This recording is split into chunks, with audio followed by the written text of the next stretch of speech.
نے ہمارے چینل کو ابھی تک سبسکرائب نہیں کیا ہے تو یہاں پر ریڈ کلر کا سبسکرائب بٹن دکھ رہا ہے، اسے کلک کریں اور ہمارے چینل کو سبسکرائب کیجیے اور ساتھ ہی ساتھ بیل آئیکن کو بھی کلک کیجیے، جس سے آپ کو تازہ اپڈیٹ ملتی رہے۔ مجلس اتحاد المسلمین کے رکن اسمبلی جناب مصطفی منجید صاحب، صدر معظم مجلس اتحاد المسلمین و اراکین بلدیہ و دیوان مجلس اتحاد المسلمین، میرے نوجوان ساتھیوں، بزرگوں اور پس پردہ بیٹھ کر سننے والی میری نوجوان ماں اور بہنوں، عزیز دوستوں اور بزرگوں، آپ جانتے ہیں کہ 11 اپریل کے دن پارلیمانی انتخابات کے رائے دہی کا دن ہے، اور اسی سلسلے میں مجلس اتحاد المسلمین کی جانب سے پورے زور و شور کے ساتھ انتخابی مہم چلائی جا رہی ہے، اور آج کا اس جلسے کے ذریعے عوام الناس کی اپیل کی جاتی ہے کہ وہ 11 اپریل کے دن اپنا ایک ووٹ آپ کی متاع عزیز مجلس اتحاد المسلمین کے حق میں استعمال کریں۔ میرے عزیز دوستوں اور بزرگوں، حیدرآباد کی پارلیمنٹ کی سیٹ ہمارے بزرگوں نے 20 سال کی محنت و جدوجہد کے بعد اس پر کامیابی حاصل کی۔ مرحوم قائد سالار ملت نے صرف 5000 ووٹ سے حیدرآباد کی پارلیمنٹ کی سیٹ پر کامیابی حاصل کی۔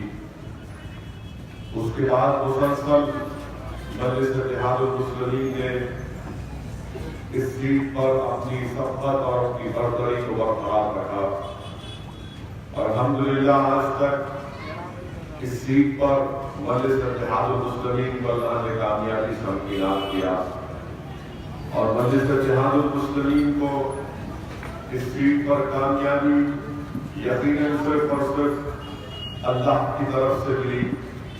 اور آج آپ دیکھتے ہیں کہ کامیابی جو مجلس کو ملی، اس کی وجہ یہ بھی ہے کہ مجلس اتحاد المسلمین نے مرکز سیاسی کا جو پیغام دیا اس کو عوام نے قبول کیا۔ مجلس اتحاد المسلمین نے جو اتحاد کی اہمیت سمجھائی، عوام نے اس کو سمجھا۔ مجلس اتحاد المسلمین نے جب عوام کے درمیان میں جا کر کہا کہ ہمارے مسائل صرف جذباتی نعروں کے ذریعے حل نہیں ہوں گے، ہمارے محلوں کی ترقی، ہمارے بچے اور بچیوں کے تعلیم کا مستقبل حل کرنا ہے، ہمارے بلدی آخر ثانی کے مسائل کو حل کرنا ہے، تو اس کے لیے ضروری ہے کہ ہمارے نمائندے کامیاب ہوں، چاہے وہ بلدیہ میں ہو، اسمبلی میں ہو، پارلیمنٹ میں ہو۔ عوام نے اس کو سمجھا، مجلس اتحاد المسلمین کے امیدوار کو کامیاب کیا۔ مجلس اتحاد المسلمین نے کہا کہ ہندوستان کی پارلیمنٹ ہمارے ملک کی سب سے بڑی پنچایت ہے، اگر اس پنچایت میں آپ کی مظلوموں کی، اقلیتوں کی، دلتوں کی، مسلمانوں کی آواز نہیں رہے گی تو یہ ہماری جمہوریت کی صحیح معنوں میں عکاسی نہیں ہوگی۔ عوام نے اس بات کو سمجھا اور کہا کہ ہاں، مجلس کی بات میں دم ہے۔ اسی لیے آج آپ دیکھتے ہیں کہ مجلس نے اگر کامیابی حاصل کی تو مجلس نے عوام کے درمیان میں رہ کر کام کیا، مجلس نے عوام کے مسائل کو سمجھا، اور آج کسی بھی سیاسی جماعت کے پاس یہ جو نظم مجلس اتحاد المسلمین کا ہے کہ ہفتے میں 6 دن مجلس کے اراکین اسمبلی، اراکین بلدیہ، رکن پارلیمان اور رکن قانون ساز کونسل دارالسلام میں بیٹھ کر عوام سے ملاقات کرتے ہیں۔ کوئی بھی سیاسی جماعت کے پاس اس طرح کا نظم نہیں ہے۔ اگر دوسرے سیاسی جماعت کے پاس بھی ان کے اراکین اسمبلی ہے، ان کے اراکین پارلیمان ہے، مگر ان سے ملنے کے لیے عوام کو بڑی دشواریاں طے کرنا پڑتا ہے۔ یہی چیز ہے کہ مجلس کے نمائندے عوام کو دستیاب رہتے ہیں۔ میرے عزیز دوستوں اور بزرگوں، آج ملک کے حالات سے آپ واقف ہیں کہ پچھلے 5 سال میں ایک بات جو خاص طور سے نظر آئی اور جس کا احساس مجھے بھی ہے اور آپ کو بھی ہے، اس چیز کو ہم نے محسوس بھی کیا، اور وہ یہ ہے میرے عزیز دوستوں اور بزرگوں کہ دلی میں جب سے بی جے پی کی حکومت بنی، ہم کیا دیکھتے ہیں کہ ملک کے مختلف ریاستوں میں اقلیتوں سے، خاص طور سے مسلمانوں سے، دلتوں کے خلاف ایک نفرت کی فضاؤں میں اضافہ کر دیا گیا۔ اتنی نفرت پیدا کر دی گئی کہ ہر تقریباً ایک بڑی تعداد میں لوگ مسلم اقلیت کی وفاداریوں پر شک کرتے ہیں، اور بار بار ہم پر الزام لگایا جاتا ہے کہ ہم وفادار ہیں یا نہیں ہیں۔ کبھی ایسے واقعات آپ ہم نے دیکھے کہ اخلاق کے گھر میں گھس کر اس کو مار دیا گیا، جبکہ اخلاق کا بیٹا ہندوستان کی ایئر فورس میں کام کرتا ہے۔ ہم نے حافظ جنید کی شہادت کے واقعے کو، اس درندگی کے اس واقعے کو دیکھا اور پڑھا۔ میرے عزیز دوستوں اور بزرگوں، یہی بی جے پی کے 4.25 سال میں یہ یقین کا ریکارڈ رہا۔ آج بی جے پی دوبارہ ہندوستان کی عوام کے پاس جا کر کہہ رہی ہے کہ دوبارہ مجھے اقتدار سے نوازیے۔ میرے عزیز دوستوں اور بزرگوں، ہر وہ وعدہ جو نریندر موڈی نے 2014 میں عوام سے کیا تھا، اس پر وہ پوری طرح ناکام ثابت ہوئے، بلکہ وعدے نہیں تھے، وہ تمام کے تمام جھوٹ تھے، اور عوام سے جھوٹ کہہ کر ان سے ووٹ حاصل کیا گیا۔ آپ بتائیے کیا یہ بات سچ نہیں ہے کہ 2014 میں جب پارلیمانی انتخابات ہو رہے تھے، یہی نریندر موڈی نے عوام کے درمیان میں جا کر کہا تھا کہ میں ہندوستان کے نوجوانوں سے وعدہ کر رہا ہوں کہ اگر میں پردھان منتری بنوں گا تو میں 2 کروڑ سالانہ نوکریاں غریب نوجوانوں کو دوں گا۔ میرے بھائی، خود حکومت کے اعداد و شمار ڈیٹا یہ بتاتا ہے لیبر منسٹری کا کہ صرف 5 لاکھ یا 6 لاکھ سالانہ نوکریاں نوجوانوں کو دی گئی۔ آپ خود سوچئے، جب ہمارے ملک ہندوستان میں 50% آبادی 25 سال کے کم عمر بچے اور بچیوں کی ہے، جب اتنی بڑی تعداد میں ملک کی نصف آبادی 25 سال کی ہے، تو اس ملک کا سب سے بڑا چیلنج کیا ہوگا؟ نوکری ہوگی، غریبی ہوگی، مہنگائی ہوگی، اکانومی کو اچھا کرنا ہے، کاروبار کو بڑھانا ہے۔ تو ہندوستان کے وزیر اعظم کو 280 سیٹ ملے تو نوجوانوں کو، غریب جو پریشان تھے، ان کو نوکریاں فراہم کرنا چھوڑو، ان کے کاروبار کو بند کرنے کا اقدام کیا گیا۔ کیسے کیا گیا؟ نوٹ بندی کے نام پر 500,000 کی نوٹ غائب کر دی گئی۔ میں اس وقت بھی کہا اور آج بھی کہہ رہا ہوں کہ نوٹ بندی صرف غریبوں کو نقصان پہنچانے کے لیے کی گئی تھی۔ چھوٹے چھوٹے کاروبار کرنے والے جو نوٹ پر، کیش پر کاروبار جن کا ہوتا ہے، وہ برباد ہو گئے، پریشان ہو گئے۔ جی ایس ٹی کا اطلاق اتنی جلدی کیا گیا، اس میں بھی نقصان ہوا۔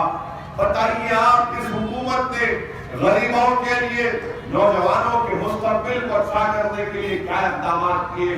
ہندوستان کے وزیر اعظم بولتے ہیں کہ میں نے مدرا اسکیم کا آغاز کیا۔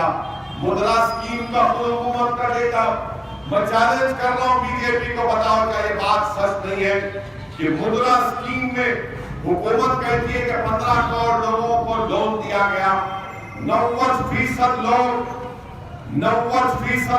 جن کو لون ملا، صرف 24,000 روپے کا لون ملا۔ اب آپ بتائیے 24,000 میں کوئی چائے کی منڈی نہیں لگا سکتا، جس طرح ہندوستان کے وزیر اعظم بولتے تھے کہ میں کسی زمانے میں کسی اسٹیشن کے پاس چائے بیچتا تھا، کہ کوئی 24,000 میں چائے کی منڈی بھی نہیں لگا سکتا۔ ہندوستان کے وزیر اعظم جب نوکری کی بات پوچھی گئی تو کہا گیا کہ پکوڑے کی منڈی ہے، وہ بھی نوکری ہے۔ ارے بھائی، تو کیا پکوڑے کی منڈی کھولے نوجوان؟ آپ اندازہ لگائیے حکومت کا کام یہ۔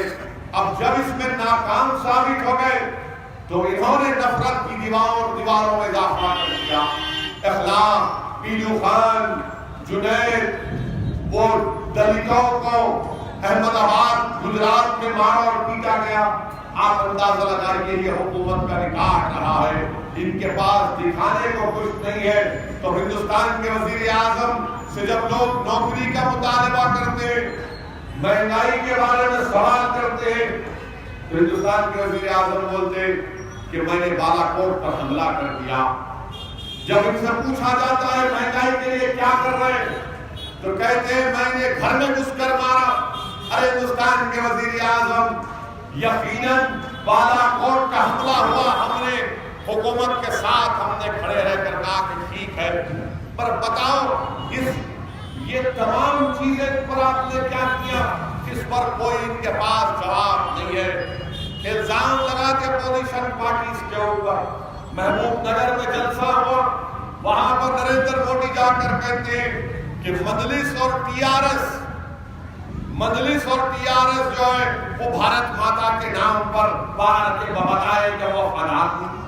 ہندوستان کے وزیر اعظم کیا اسد الدین اویسی کو آ کر آپ سے دستخط دینا پڑے گا کہ میں ملک کا وفادار ہوں یا نہیں؟ ہندوستان کے وزیر اعظم کیا آپ چوکیدار ہیں تو میں چوکیدار کے پاس جا کر رسید لوں کہ میں بھارت کا وفادار ہوں یا نہیں ہوں؟ یہ ٹھیکہ کس نے دیا آپ کو؟ یہ کس نے آپ کو کہہ دیا کہ اگر آپ کی زبان سے نکلے گا تو میں وفادار اور اگر آپ کی زبان سے نکلے گا تو میں غدار؟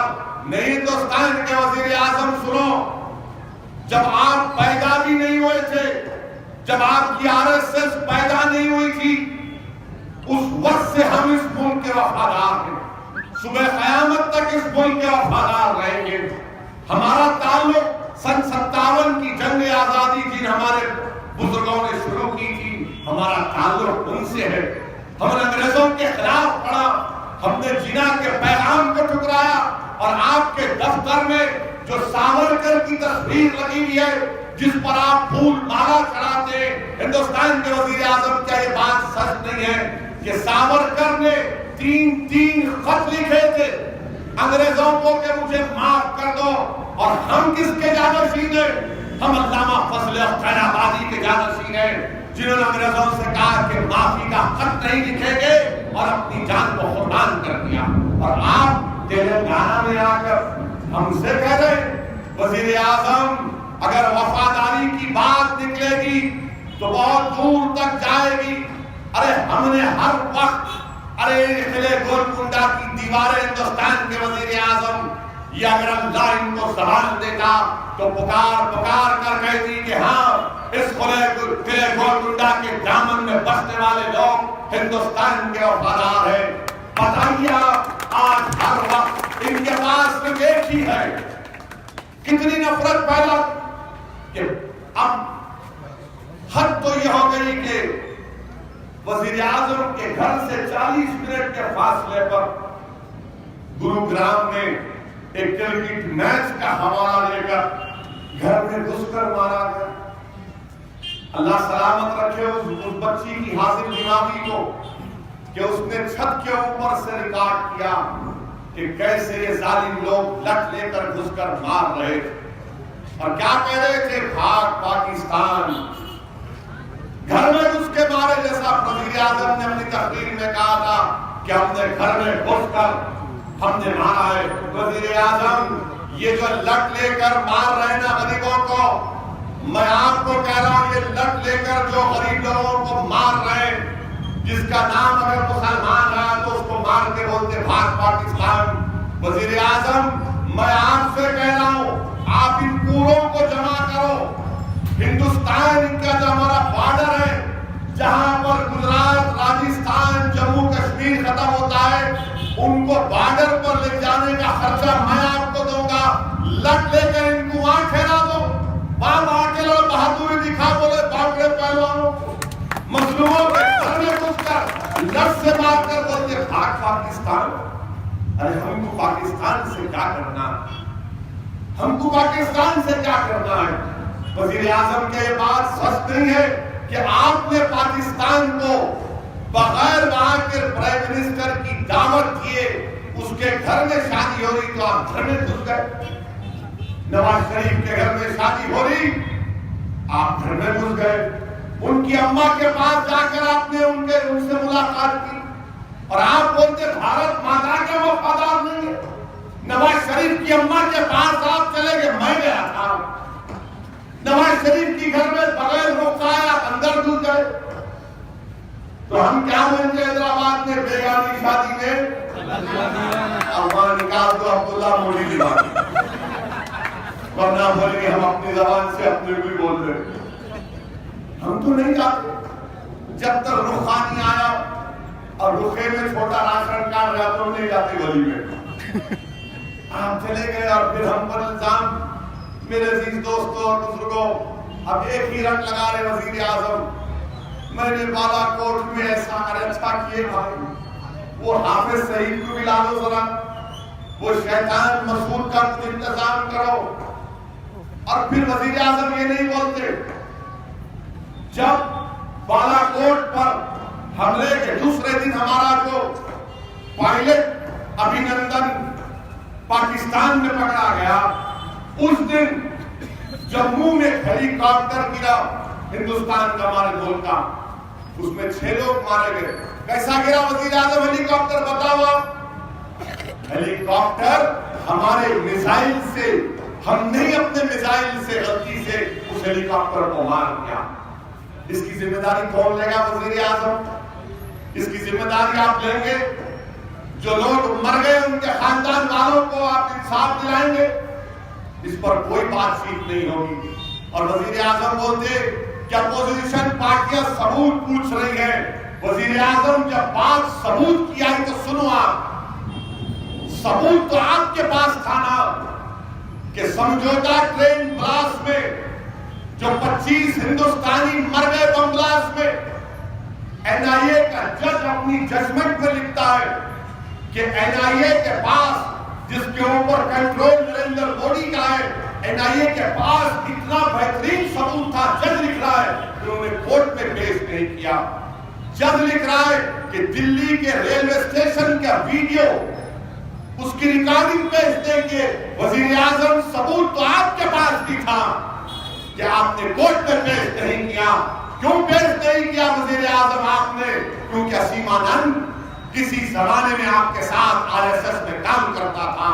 آپ نے اسیم آنند کو بچانے کے لیے وزیر اعظم آپ نے کورٹ میں ثبوت پیش نہیں کیا. اگر آپ انصاف کو مانتے ہیں مودی, اگر آپ جسٹس کو مانتے ہیں, اگر آپ ٹیررزم کا خاتمہ کرنا چاہتے ہیں, میں چیلنج کر رہا ہوں آپ کو, اپیل کرو سمجھوتا ٹرین بلاس کے ججمنٹ کے خلاف جو جج نے لکھا وہ ثبوت پیش کرو, سپریم کورٹ میں سزا دلاؤ. کیونکہ مرنے والے آج بھی پوچھ رہے ہیں مسٹر مودی, سمجھوتا میں 25 ہندوستانی مر گئے, وہ لاشیں تم سے سوال کر رہی ہیں کہ ثبوت تمہارے پاس تھا, تم نے پیش نہیں کیا. مکہ مسجد کے بلاس میں 9 لوگ مر گئے, وہ مرنے والوں کی لاشیں تم سے سوال کر رہی ہیں کہ ثبوت تمہارے پاس ہے, تم نے اسیم آنند کو بچا دیا.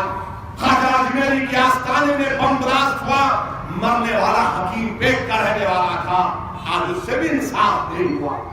آپ بتائیے کہ برسر اقتدار جماعت ہے تو دہشت گردی کو ختم کرنے کے بجائے دہشت گردی میں جن پر الزام تھا ان کے خلاف ثبوت نہیں پیش کیا جا. اور آج وزیر اعظم ہم کو گورنر بولتے, ہندوستان کے وزیر اعظم کم سے کم چندر شیکھر راؤ کے دور اقتدار میں گائے کے نام پر کسی کو مارا نہیں گیا. کم سے کم چندر شیکھر راؤ کے دور اقتدار میں ہمارے گھروں میں گھس کر مار کر نہیں کہا گیا کہ بھاگ پاکستان کو. یہ واحد ریاست ہے جہاں پر کوئی فساد نہیں ہوا. ہمارا شہر پرامن تھا اور پرامن رہے گا. اس میں کریڈٹ تھوڑا مجلس کو بھی دینا پڑے گا کہ ہم نے امن کو مضبوط کیا. آج یہ تمام طاقتیں امن کے دشمن ہیں. میرے عزیز دوستوں اور بزرگوں, ہندوستان کی پارلیمنٹ میں, ہماری پارلیمنٹ کیا ہے, شراکت داری کی جمہوریت. ہمارے بزرگوں نے جب دستور بنایا تو انہوں نے یہ امید اور خواب کا اظہار کیا کہ اس ایوان میں ہر ہندوستانی طبقے کی نمائندگی ہوگی, چھوٹے بڑے کمزور, اعلیٰ ذات نچلی ذات, اقلیتیں, مسلمان, دلت. آپ بتائیے